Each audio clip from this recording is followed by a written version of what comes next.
Hi guys, it's Dom here from JoJo Productions, and today we have a cat butt right here. That's Buddha. What are you doing? He's checking out the world. This is Buddha. Buddha, say hi. Look at this kitty. He is huge. He is 14 pounds. You're very cute. So today we're going to be talking about the Canon T3i. Is it still good enough in today's crazy world of video cameras? And other cameras, of course.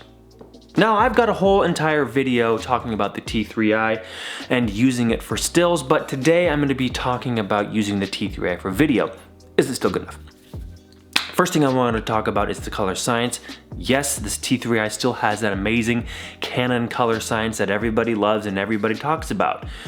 You're not missing out with this one. Yes, I know that the camera was released in 2011, but still, colors look fine. They still do great. Now, I know that Canon has also updated their color science and gotten a lot better recently with their cameras, but this old T3i is still doing fine. Colors from the T3i, they look great. They're very saturated. They have really nice, accurate colors. The skin tones look great. So, shouldn't be worried about that at all. Secondly, when it comes to colors, let's talk about color grading. Now, yes, you can kind of flatten the picture a little bit more to get a little bit more dynamic range and get a little bit more push and pull room there when it comes to grading your files. Now, you have to be a little bit more careful because these files aren't like most modern camera files.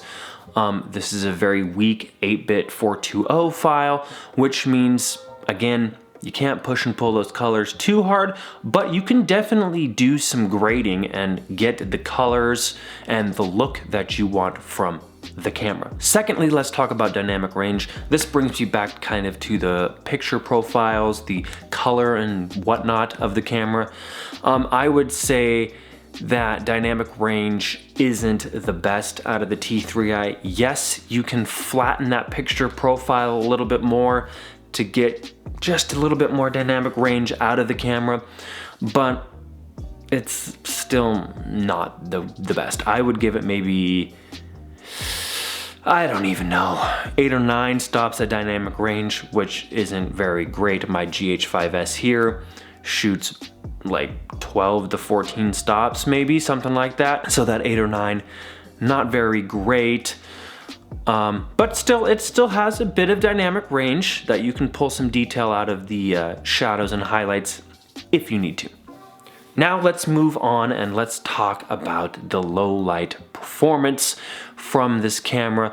Low light performance is very average for DSLRs like this. I wouldn't go above 1600 when it comes to low light. If you are going to shoot in low light, you're going to need some fast lenses, something like the Sigma 18 to 35 1.8. That 50mm 1.8 is pretty good. I shot a little bit with the 24 to 70 f2.8, and at one point I even threw on my macro lens, which is a 150 2.8.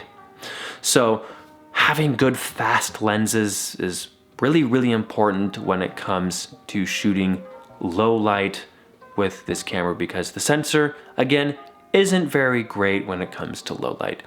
Next, let's talk about autofocus, and actually more the lack thereof.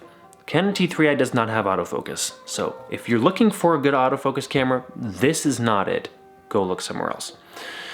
T3i has what we call one-shot autofocus. It's basically where you can autofocus before you hit record, but other than that, you are not getting any autofocus. You have to manual focus with this camera.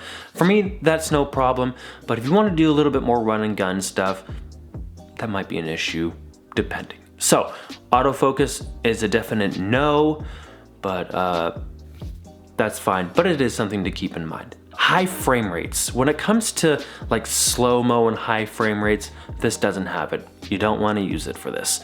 The T3i only shoots 60 frames per second at a very bad 720p. It's not even 1080p. It's a very mushy, very soft 720p. So definitely would not recommend using this camera for that. If you want to get into more of the high frame rate stuff, I would take a look at like something like a Canon 80D even, because that shoots 1080p, 60 frames per second. So high frame rates, definitely not a thing for the T3i. Focus peaking and assist tools. This camera has none of that. The only assist tool when it comes to exposure is probably the little meter thing on the bottom of the screen like most cameras have, but that's it. Other than that, it doesn't have focus peaking, it doesn't have zebras, but if you do want some of that stuff, you can definitely take a look at getting Magic Lantern. It is a third-party software that you can put onto your camera, and it does give you those extra little things for video assist tools. Going back to the quality, this camera doesn't shoot RAW. I know that RAW is kind of a big thing with most cameras nowadays. This one doesn't do it. But the 8-bit footage, again, it's not bad.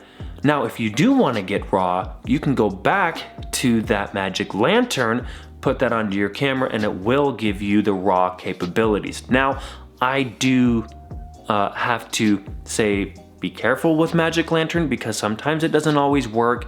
Sometimes it bricks the camera, which means it makes the camera inoperable.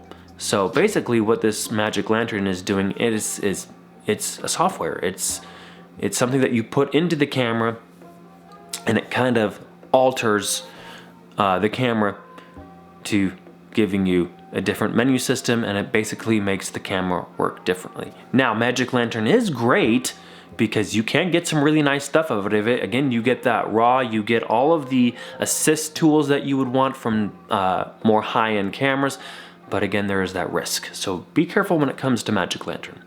So, to wrap this up, is this a camera that you should look at today? Maybe.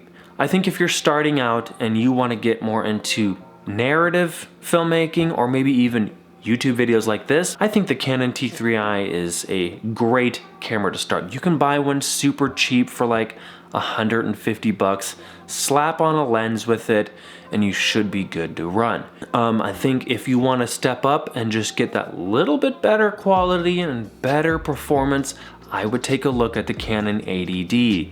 It's definitely a way better camera for video. But again, if you're just starting out and you just want to maybe sit in front of the camera like this or make some short films, I think that the Canon T3i does a really nice job. Again, it's got that great color science. That's a really big thing when it comes to narrative filmmaking, for me at least. It's also got an adjustable picture profile where you can flatten the image and give you just a little bit more room when it comes to dynamic range and grading. That helps a lot for narrative filmmaking as well. Also, the T3i also has that great flip around screen. Everybody loves a nice swivel screen because if you're working and the camera is low to the ground, you can just swivel that screen around, or if it's high above you, swivel the screen down, and now you can always see your image. So, I hope you enjoyed this video. If you did, give it a big thumbs up. If you loved it, subscribe. If you have any questions or comments about the Canon T3i, leave those in the comment section below. Be sure to get to those. And until next time, I'll see you guys in the next video. Bye.